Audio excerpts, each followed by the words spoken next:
अच्छा, हम वापस आ रहे हैं इंटरमोलिकुलर फोर्सेस पे। तो इंटरमोलिकुलर फोर्सेस जो हैं, ये टर्म वहां पे इंपॉर्टेंट है। Mean this is like food for thought, something we need to think about कि पानी, सपोज H2O देखें, तो एक वाटर मॉलिक्यूल मैंने कहा 2000 पे भी नहीं टूटता। 1 आउट ऑफ 1000 टूटते हैं, 1 आउट ऑफ 1000 नेग्लिजिबल ब्रेकिंग है। मीन हाइड्रोजन ऑक्सीजन का बनना, ये H2O ही रहता है, पानी ही रहता है। गैस बन के ऊपर उठ जाता है, ठंडा होके नीचे आ जाता है। जब ठंडा होता है तो इसकी इंटरमोलिकुलर फोर्स स्ट्रांग हो जाती है, फिर लिक्विड बन जाता है। हीट करते हैं तो इंटरमोलिकुलर फोर्स टूट जाती है, गैस बन के उठ जाता है। 100 पे जाके इंटरमोलिकुलर फोर्स अगर आप कॉन्स्टेंटली 100 पे रखेंगे तो ये फिर वेपराइज होना शुरू होता है। एंड देन अगर कांस्टेंट एनर्जी देंगे तो वो गैस में चेंज हो जाए। तो intermolecular force basically is the term use that is, अगर हम कहें ना कि इंटरमोलिकुलर फोर्स क्या है, intermolecular force is is due to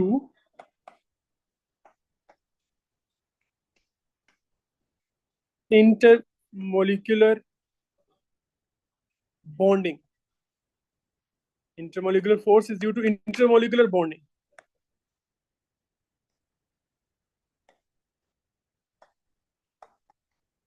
that arise between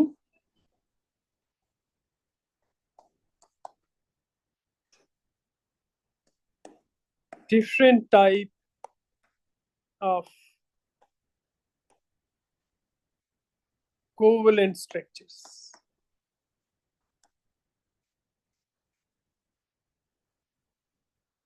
तो अगर इंटरमोलिकुलर फोर्स जो है, हम इसको थोड़ा सा ब्रेकअप करें तो हम ये कह सकते हैं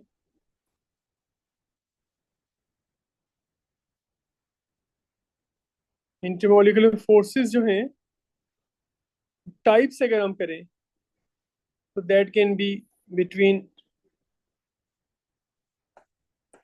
non polar molecules and polar molecules.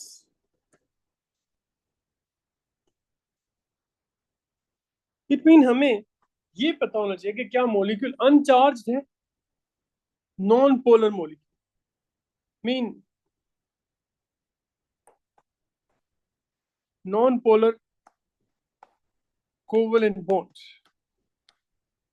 और polar covalent bond, mean it has poles like water.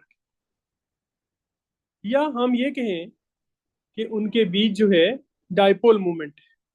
मैंने कहा था हम डाइपोल मूवमेंट को इंटरमोलिकुलर फोर्सेस में जाके दोबारा से देखेंगे कि polarity of a covalent bond क्या होती है। पहले हम ये देखते हैं नॉन पोलर बॉन्ड क्या होता है, कि एक तरफ तो हम इजी हूं। When a covalent bond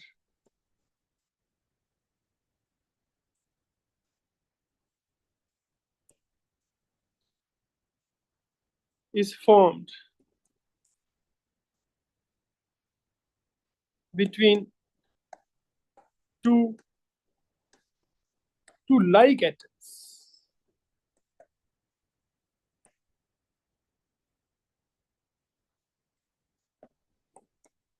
it is non-polar। जब ये दो लाइक एटम्स में बनता है तो इट इज नॉन पोलर। एक तो ये रीजन, और ये ऑब्वियस आपको समझ आ रहा होगा कि सपोज हाइड्रोजन और हाइड्रोजन में अगर बॉन्ड बने, कोवलेंट बॉन्ड बने, तो इलेक्ट्रॉन डेंसिटी जो होगी शेयर्ड इलेक्ट्रॉनिक क्लाउड की, that is equally being attracted by both the nuclei. So it is not swaying either to one side other side, किसी तरफ भी डिस्टॉर्ट नहीं हो रही।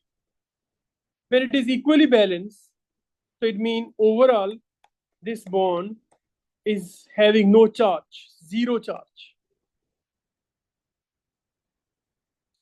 लेकिन अगर यही मैं कहूं कि hydrogen got a covalent bond with fluorine, suppose chlorine, bromine, iodine, तो fluorine is more electronegative.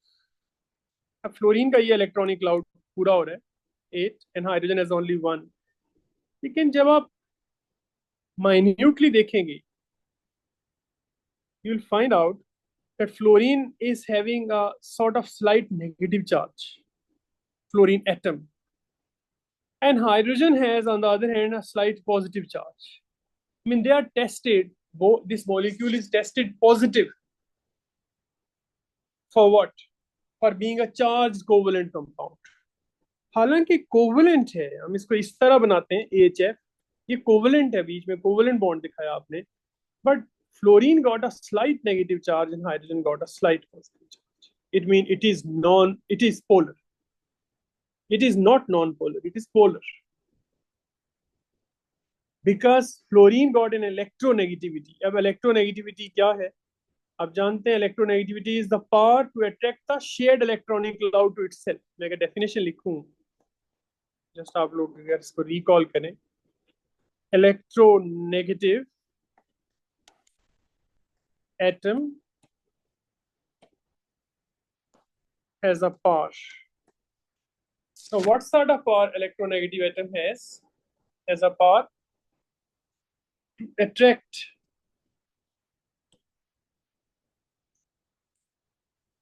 shared electronic cloud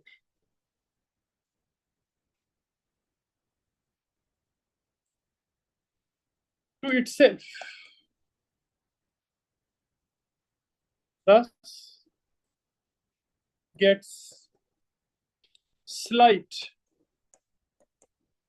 partially negative. Slight negative, partially negative. That's enough to change the properties,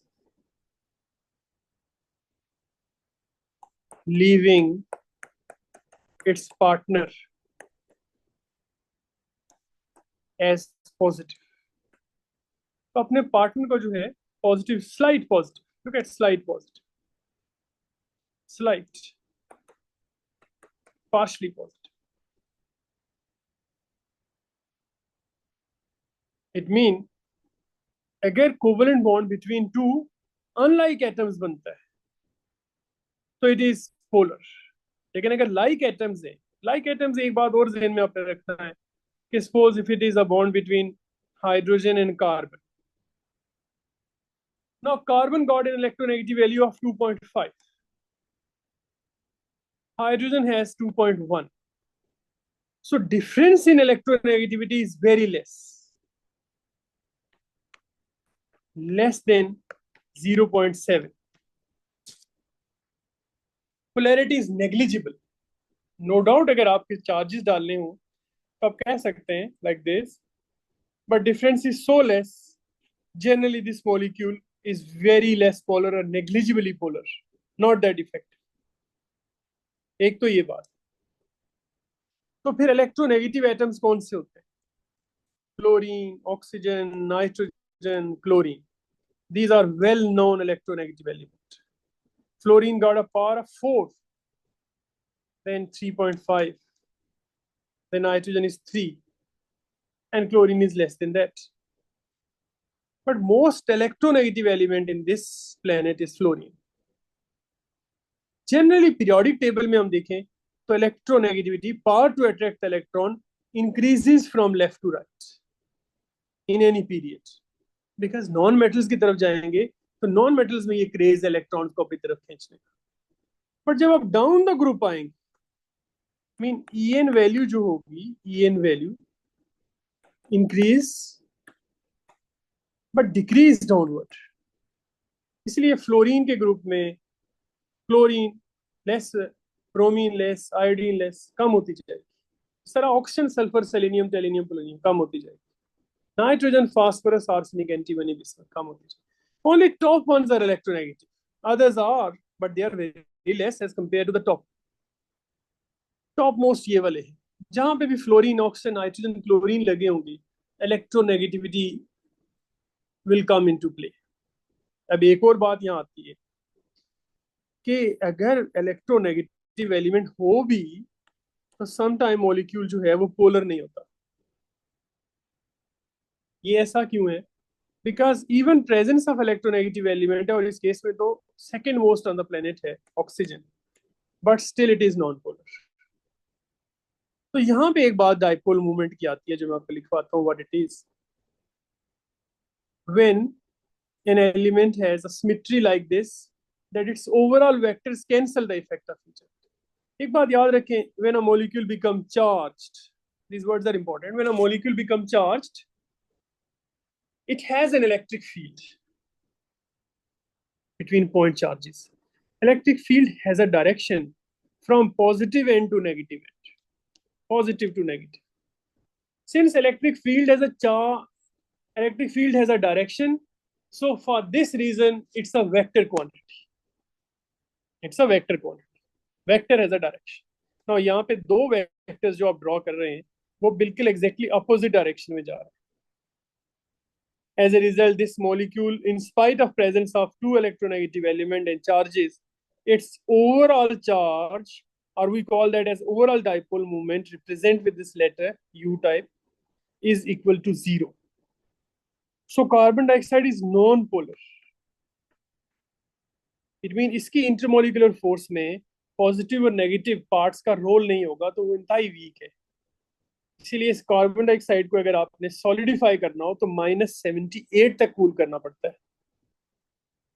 लेकिन आप इसके पैरेलल जस्ट वाटर को देखें, there is only one oxygen, two hydrogens, but since the shape is bent, shape is not linear, angle is 104, it got a V shape, bent shape. तो आप अगर electronegativity देखें तो ऑक्सीजन की है, hydrogen की स्लाइड पॉजिटिव चार्ज आ जाता है, तो it mean presence of these charges make this molecule as polar, and direction of vector is from positive end to negative end. Direction of dipole moment. So dipole moment जब मैं word use कर रहा हूँ, di into pole, moment arm like physics vector quantity. Dipole moment is a vector quantity, has a direction, and resultant. Since carbon dioxide में resultant zero था, both the vectors were cancelling the effect of each other. Molecule zero dipole का हो गया, uncharged हो गया, non polar हो गया, इसलिए उसके दरमियान जो intermolecular force होगी वो हम करेंगे सिंपल इंस्टेंटेनियस डाइपोल, सॉरी हाँ इंस्टेंटेनियस डाइपोल या वेंडर वॉल फोर्स की सिंपलेस्ट टाइप होगी, जिसमें हम ये प्रूव करेंगे कि इसमें कोई चार्ज ओवरऑल नहीं है लेकिन फिर भी एक दूसरे को खींच रहे हैं और बहुत कम खींच रहे हैं। इसलिए कार्बन डाइऑक्साइड को आप अगर पास लाना चाहें मॉलिक्यूल्स को तो आपको इतना कूल करना पड़ता है, फिर जाके इंटरमोलिकुलर फोर्स एप्रिशिएबल होती है कि 78। वाटर को जस्ट आप जीरो पे फ्रीज कर देते हैं, पास आ जाते हैं पार्टिकल्स। क्यों भाई? Because water has overall dipole movement not equal to zero.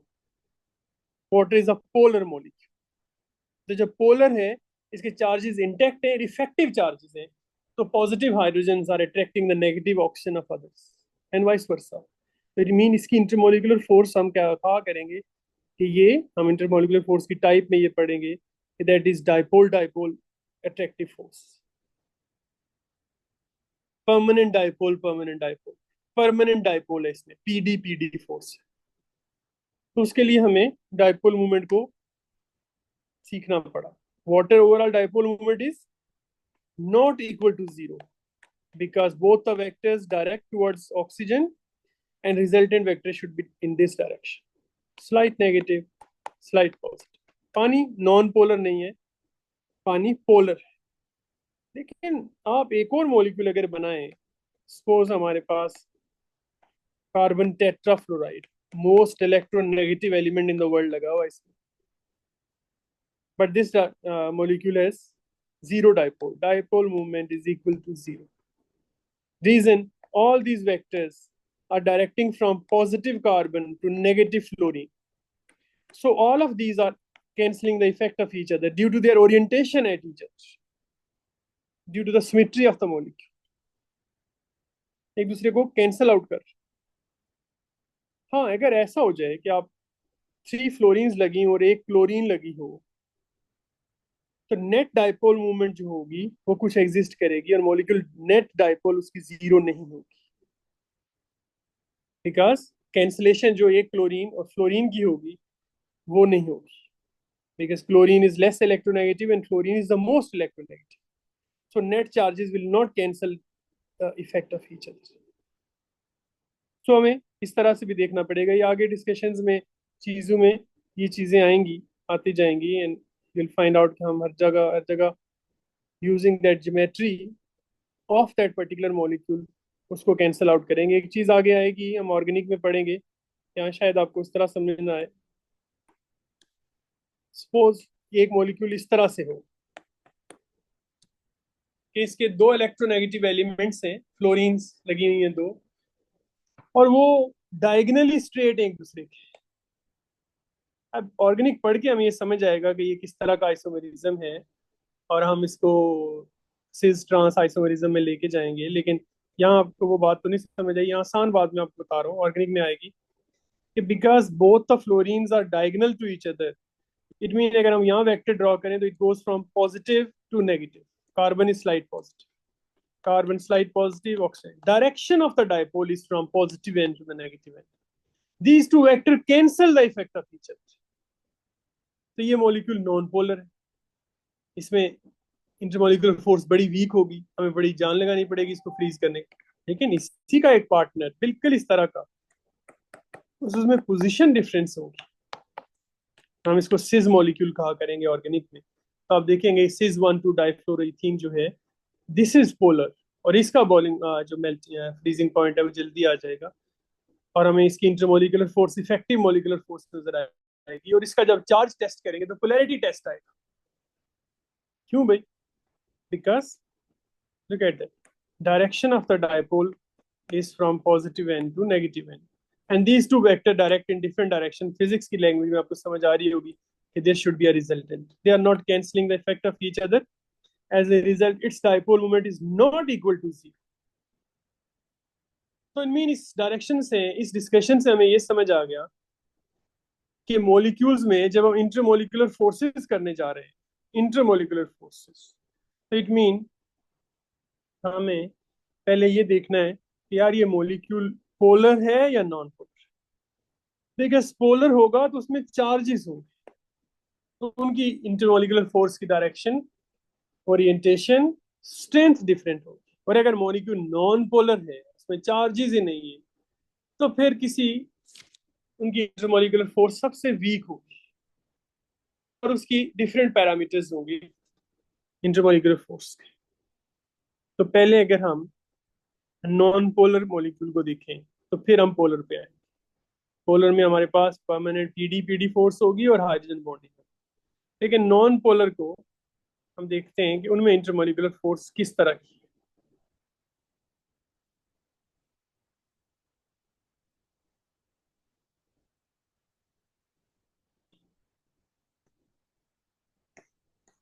Intermolecular force in non polar, ये नॉन पोलर सारे वो वाले भी आ जाएंगे, CO2 की तरह, CF4 की तरह, H2, N2 या CH4, ये तो सारे ज़ाहिर है नॉन पोलर हैं।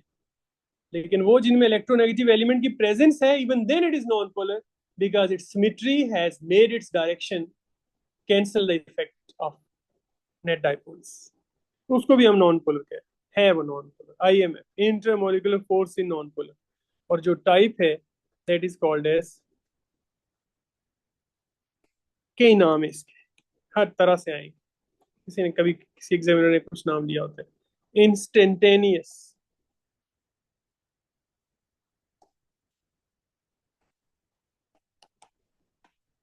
डाइपोल, डाइपोल फोर्स मीन इनमें डाइपोल फोर्स तो नहीं है, लेकिन किसी खास इंस्टेंट पे आ जाती है, वो हम देखेंगे क्यों आती है।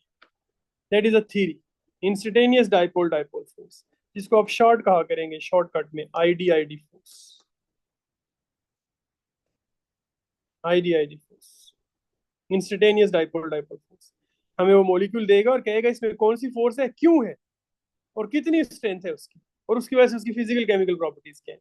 तो ये आपको लग रहा होगा अभी मुश्किल, लेकिन बाद में आप जिस मॉलिक्यूल देखेंगे आपको पता चल जाएगा यार इसमें ID ID, instantaneous dipole dipole force, क्योंकि वो मॉलिक्यूल नॉन पोलर होगा। इसका एक और नाम भी है, okay, simple van der Waals forces. Van der Waals was basically O levels में आप लोग हर चीज को वेंडर वॉल कहने लगते हैं। Van der Waals forces are name given to the van der Waals force is the name given to the intermolecular forces, other name. अब उसमें कौन सी टाइप है, आईडी आईडी है, पीडी पीडी है, या हाइड्रोजन बॉन्डिंग है, वो डिपेंड करे। तो इसको आईडी आईडी फोर्स भी कहते हैं। फिर इसको जो है हम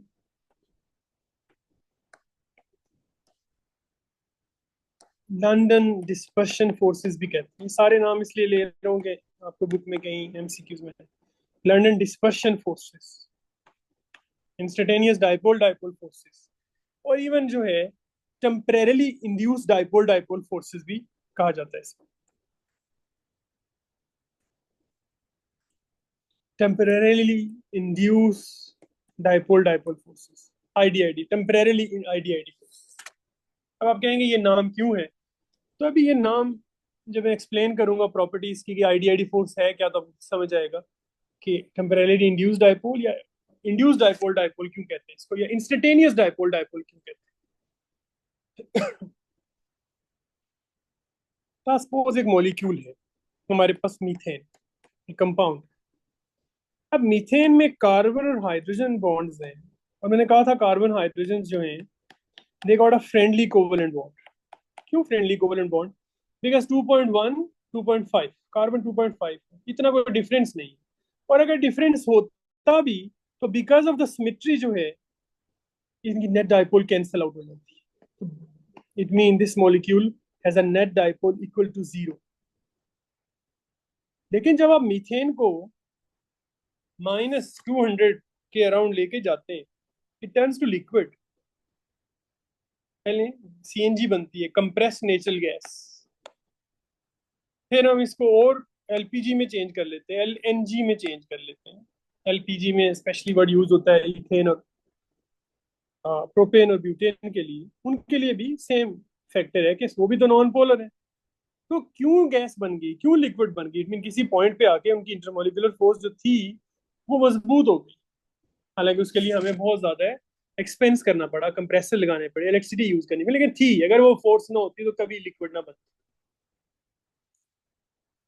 भाई ऐसा वो फोर्स क्यों है, फिर उसकी एक्सप्लेनेशन क्या है? वेन डर वाल और दूसरे साइंटिस्ट ने क्या कहा? उन्होंने कहा कि अगर आप इस मॉलिक्यूल को जनरली एक स्फेरिकल बॉडी कंसिडर करें, तो at any spur of the moment, at any instant, one part of the molecule has more of the electronic cloud and other part of the molecule has less of the electronic cloud. So at that time this molecule has instant, पता है ना, for instant, for that particular moment, okay, हमारे पाकिस्तान में instant जो शानदार होता है, instant coffee, सो instant dipole आ जाती है, बिकॉज वो परमानेंट डाइपोल तो है नहीं इसमें कि पीडी पीडी फोर्सेस हो, इसे इंस्टेंट डाइपोल आ जाती है। कहते हैं जब इसमें इंस्टेंट डाइपोल आती है तो ये अपने नेबरिंग मॉलिक्यूल के इलेक्ट्रॉनिक क्लाउड को, ये देखें ना नेगेटिव चार्जेस हैं, उसके इलेक्ट्रॉनिक क्लाउड को रिपेल करता है, और जब रिपेल करता है तो उसका इलेक्ट्रॉनिक क्लाउड दूसरी तरफ स्वे कर जाता है, और इसकी ये वाली साइड जो होगी पॉजिटिव हो जाती है। तो पहले इसके अंदर इंस्टेंट डाइपोल आई, और फिर इसने इसको इंड्यूस किया, इंड्यूस डाइपोल आ गई। तो जब डाइपोल्स आ गए, पॉजिटिव नेगेटिव चार्जेस आ गए, तो फिर क्या होता है? फिर इनके बीच उस मौके पे अपोजिट के बीच में जो खिंच होती है, जैसे आयनिक बॉन्ड में होती है, ये जो अपोजिट के बीच में अट्रैक्टिव फोर्स में बना रहा हूँ, ये इसको कहते हैं instantaneous dipole dipole attractive force.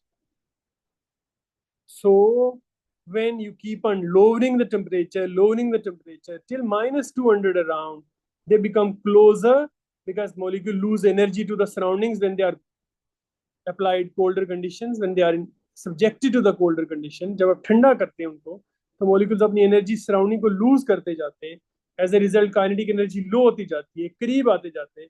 और एक टाइम ऐसा आया कि वो जो वीकेस्ट तीन इंटरमोलिकुलर फोर्स थी, because of that induced instant dipole and induced dipole factor, वो भी किसी हद तक स्ट्रॉन्ग हो गई, और ये मॉलिक्यूल जो है बहुत पास आ गए। हम उन्हें कहते हैं कंप्रेस नेचुरल गैस, गाड़ी में यूज करते हैं। और फिर आप करते रहें इसको, फर्दर नीचे लेके जाएं, तो एक पॉइंट ऐसा आएगा कि ये लिक्विड बन जाएगा।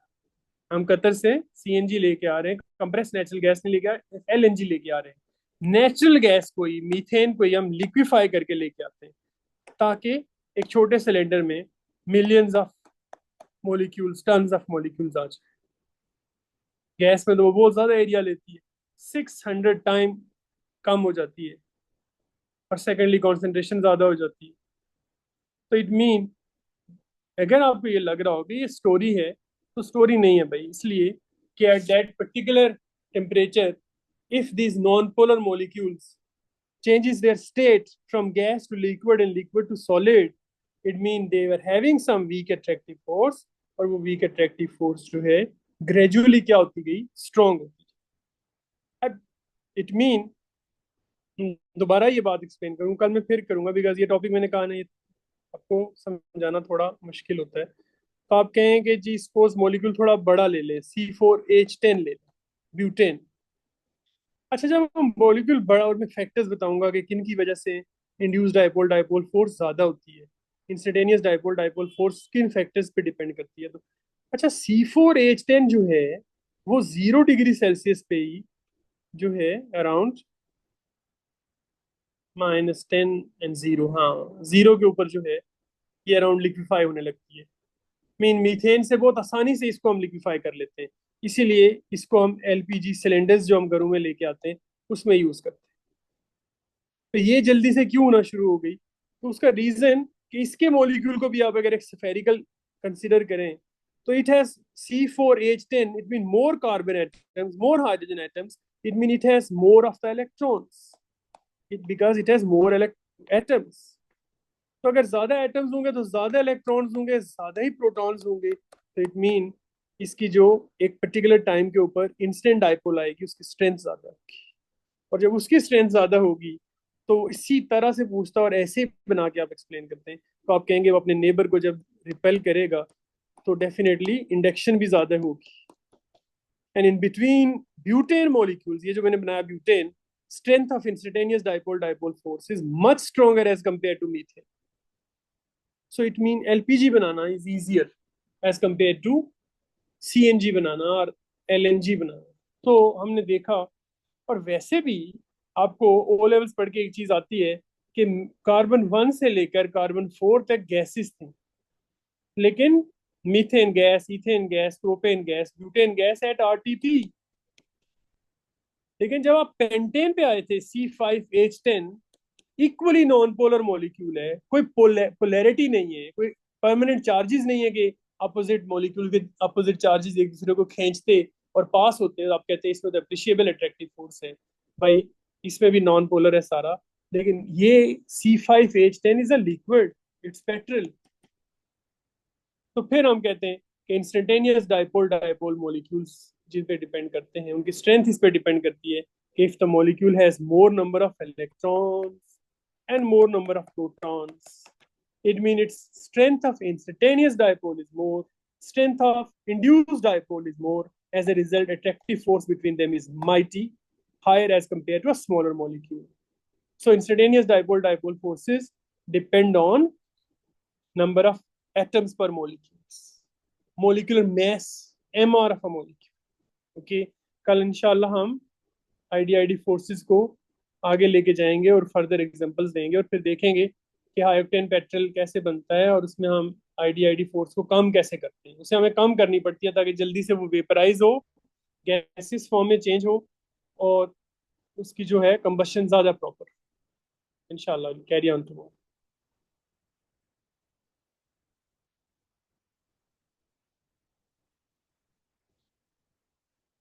अल्लाह हाफिज।